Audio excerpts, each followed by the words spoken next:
If you want to read some insightful literature and this new phase of students and how to understand where they're coming from, you have to read the lectures from Mark Prensky. It's Marcprensky.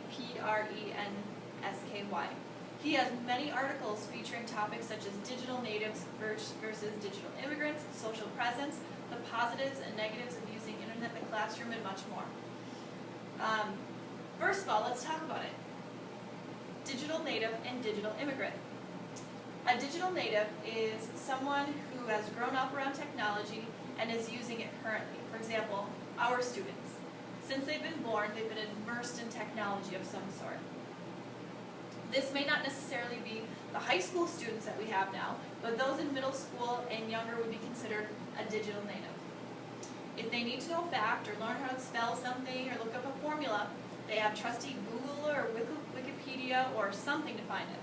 They learn it, they regurgitate it, and they forget it. They're used to having access easily on their fingertips. On the other hand, a digital immigrant, or as a parent just told me yesterday, technology illiterate, is someone who uses technology but wasn't brought up using it or having it around all the time.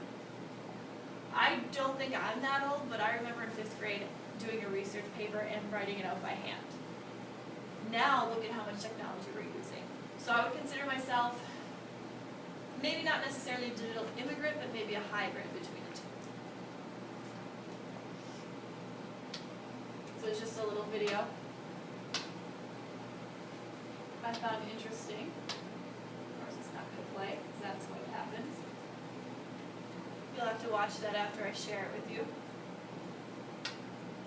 And the last thing I want to cover is technology is all around us, and we're immersed in it 24/7. Everywhere we go, there's technology. It's your cell phones, it's your computer, your iPads, it's around everywhere. As soon as we go home, most of us are around it constantly until we go to bed or come to school. We should be catering towards that. Teach them how to use it effectively rather than trying to ignore it. Again, I'm pushing that we have a 70% use of a digital native. We should be catering 70% towards those students and 30% towards a digital immigrant.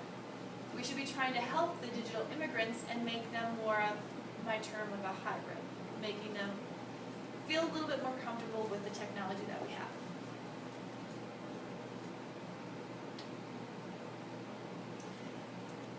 We are now in an age where each person will succeed, no matter where they start, not by conforming, but rather by fine-tuning of their own individual lens in the world. That's a quote from Mark Prensky. I don't know why this is not showing, but we'll just have to watch it later. I love the type of social classes that I see in the middle school today. Back in my day, even though I'm not really that old, when I was in middle school, you could see the difference of different cliques. You could see how they were dressed, how they acted, how they wore their hair. What you wore to school back then was so crucial. You had to be the right style, the right brand, or you weren't considered a part of the cool crowd. That's just how it was. Even what extracurriculars you actually did and joined weighed heavily on this cool continuum.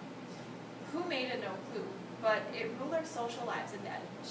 If I had a chance to go back, I would never go back to middle school. But when I look at the students that I teach now in middle school, it's completely different. I feel like we have more diversity. Students aren't afraid to be different.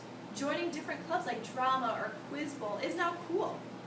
Wearing your flannels or skinny jeans is now acceptable.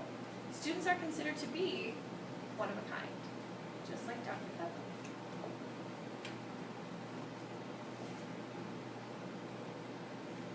Here's a quote that I really liked from Tucker. Blended learning combines classroom learning with online learning, in which students can, in part, control the time, the pace, and the place of their learning. I advocate a teacher-designed blended learning model in which teachers determine the combination that's right for them and their students. My blended learning class is not going to be the same as one of my associates. Many talented teachers, both new and experienced, are finding themselves increasingly empowered by and excited to use technology. She's got tips that will help teachers broaden their technology and ease themselves into blended learning. Think big, think a big concept, but start small. Work your way up with baby steps. Come up with a big idea of what you want your goal to be by the end of the year, and slowly chip away at it.